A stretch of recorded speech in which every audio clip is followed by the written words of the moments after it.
So thank you. Well, I'm sure you love this conversation I'll be having with Subiru right now. Subiru is part of 1 Billion Rising, an initiative that is in line with this, helping women to survive violence. Yeah. Because there's violence and then there's surviving it or living as a victim forever and not being able to achieve all that you can. Subiru, welcome. Thank you, Patience. Thank you so much for making it here. You're welcome. Today. You've been listening to her. What are your thoughts on what she's just said? Some women do not accept violence. I will want to take a little example of an article I read last week in our 1 Billion Rising group. Yeah. A woman had to beat up a man because the man was violating the wife in public. So the other lady got angry and had to beat that man up. Yes. So we have such women who cannot take violence for granted. Yeah. They deal with it there and there. They deal with violence. Now, is that advisable? It's correcting the man. Next time he won't put his hand on the lady again. I think that was a lesson for him. Yes. I read the article. I wasn't happy, but I was also happy because somehow someone has to awaken him to discipline. And that happened that way. Okay, so let's get to know more about 1 Billion Rising. What is it? What's this initiative? Okay, 1 Billion Rising is a global movement created since 2012 in the United States and came up to Cameroon in 2017 by National Coordinator Aminatu Saer. I joined the movement that same period till date, and since then we've been organizing activities to help women who go through violence, women who go through a lot of stress. We want to take the case of the COVID-19 period where women were bound to be indoors. They could not walk. Many were even indoors, not only women, both men and women. And during that period, many women were being violated upon. Because according to statistics, when you are idle, you can't do anything or you can't go out of your house. That's when you know the real character of your spouse, because both of you are indoors. Contained. Yes. So it's during that period that many women realized who their spouse were exactly. They were being violated. And from there, we had to create anti-stress activities, artistic activities like painting, drawing, dancing. If you go through our social media platforms, you'll see some of those activities. Yeah, we're having them on the screen. We help women to distress themselves. We also help them to fabricate some things that can help them sustain and forget about the violence they've ever gone through. Okay, let's get to from one stage to the other. Let's start with the women coming to 1 Billion Rising. What are some of the the violence they have gone through? What do they say are some of the violence they've gone through?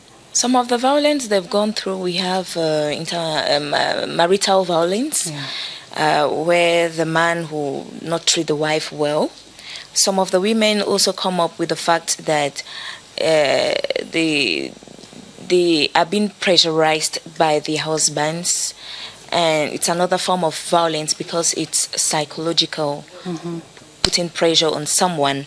And we also have women who've complained about physical violence by unknown persons in society, like someone being violated maybe on the streets or in their locality or in their community. So those are the cases we've had so far. So how do you deal with them when they come in all of the trauma and the grief they're bearing? How do you approach them because it's sensitive, that period? How do you approach it? Usually we get to talk with them. We try to educate them on some certain things and help them forget what they've gone through by implicating them in our activities. So when we organize activities, we always call them to come. From there, while interacting with other women, they get to forget about what they've been through with the activities Yeah, because there are many women who blame themselves. Yes. They live in constant guilt, not even blaming the perpetrator. It's about, I caused it, I should have done this or that. How do you deal with that scenario? With that scenario, we talk with them, because talking is always the first thing to do. We have to communicate with them. We have to make them understand it's not their fault.